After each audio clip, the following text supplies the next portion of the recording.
একাত্তরে বাংলাদেশের মানুষের জন্য নয়, নিজেদের স্বার্থ হাসিলে মুক্তিযুদ্ধে অংশ নিয়েছিল ভারত। এই মন্তব্য করেছেন জাতীয় নাগরিক কমিটির মুখ্য সংগঠক সার্জিস আলম। চট্টগ্রামের পলো গ্রাউন্ড মাঠে ইসলামী আন্দোলন বাংলাদেশের সেমিনারে যোগ দিয়ে তিনি বলেন, খুনি শেখ হাসিনাকে আশ্রয় দিয়ে পুরো বাংলাদেশের মানুষের সেন্টিমেন্টের বিরুদ্ধে অবস্থান নিয়েছে ভারত। একাত্তর পরবর্তী সময়ে কিভাবে স্পেশালি ওই ৭২-এর শুরুর দিকে ভারতের ওই সৈন্যরা আমার দেশ এক কথায় লুটপাট করেছে।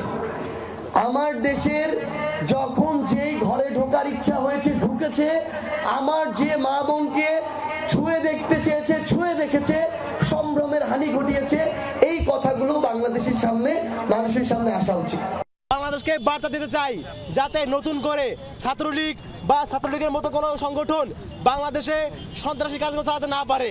পরে কর্মসূচি জনসাধারণের জন্য উন্মুক্ত করে দেওয়া হয়। এই সময় শিক্ষার্থীরা অভিযোগ করেন, ফ্যাসিবাদের দোসররা এখনো প্রশাসনে ঘাপটি মেরে আছে। নব্য ফ্যাসিবাদের বিরুদ্ধে সদা সতর্ক থাকার ঘোষণাও দেন তারা।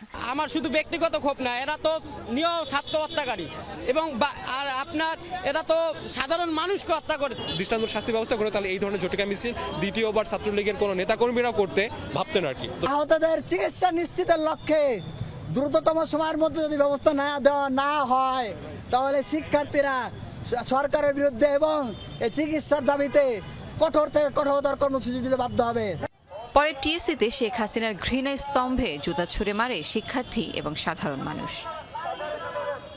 Lovely Mithi, Jamuna News, Dhaka.